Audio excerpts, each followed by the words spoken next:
So, Coach, the first camp of the year ahead of the rugby qualifiers, why did you opt for a camp at this time of the year?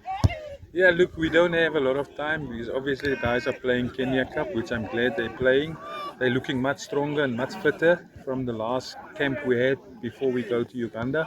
So the alignment camp is just so that they can stay aligned with our calls and our plays. So once a month we're trying to get them together and just to go through our plays. You said 1 month, so how many sessions are they likely to have maybe before the Kenya Cup season ends? So every next month, February, we're gonna have another alignment camp for the same like 3 days. So each month we're looking at having the guys in just over a weekend after the Kenya Cup games, and then we send them back to their clubs. Tomorrow they're done, they go back to their clubs and play Kenya Cup. Okay, how important is this alignment camp ahead of the qualifiers? No, it is. That's why it's called an alignment camp, because we need the guys to stay focused on our program, because obviously they go to their clubs. We can't tell the club coach what he wants, what he must play. So they obviously have their own calls in place. So it's for us, and if we want to introduce new players to our system, which we have a few new players in joining the camp. Maybe the next camp, because we watch the Kenya Cup, and then we invite new players. So it's also for the new players to know our systems. Okay, how challenging is it to have now that we are heading to have such a camps now that we are heading to tougher matches of the season? Each club really wants their players in session. So how difficult is it to have them when the season is going on?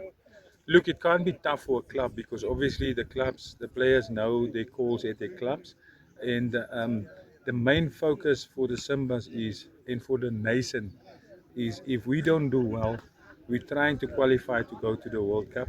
That's what every nation do that. So we're not selfish, but if we don't prepare well, we might as well stay at home and we don't have to go to Uganda. So it's very important for us to get the guys in.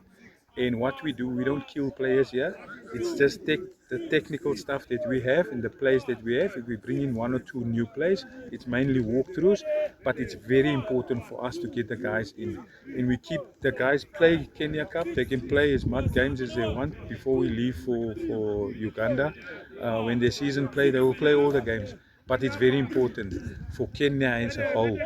And I've spoken to the coaches that we can't be selfish.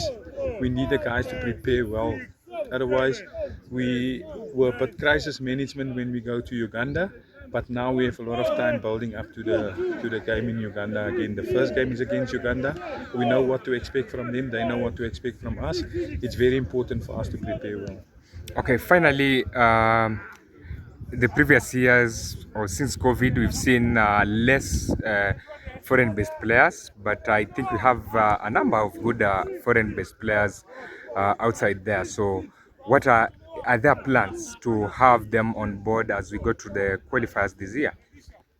All the foreign players, they are currently two guys that we know who's playing in Morocco, not Morocco, in Romania.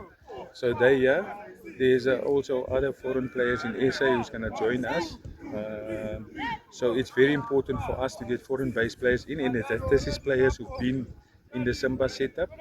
So if you look at Zimbabwe, the whole team is foreign-based players. If you look at Namibia, it's most of the team play in SA, play rugby in South Africa.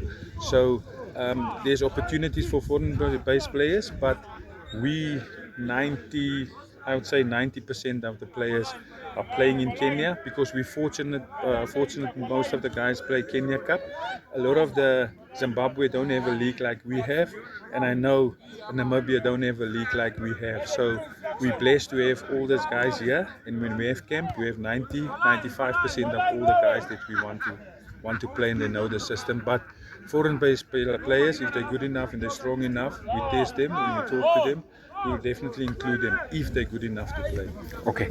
Does talking of 90% of the local players being available, are the Cup matches enough or good test for them to be able to compete on continental level at their level best? Yeah, look, it's good. Like I say, it's good for fitness and it's good for the guys to play rugby for the contact. But obviously, we're going to look at playing some international games before you go to Uganda. We're also looking to go to SA and play against some Currie Cup teams. So that's all in the plan. There's a lot of planning going into the World Cup. So we know what we want out of this and we know what to do. We obviously need tougher games than Kenya Cup. Okay, thank you, coach.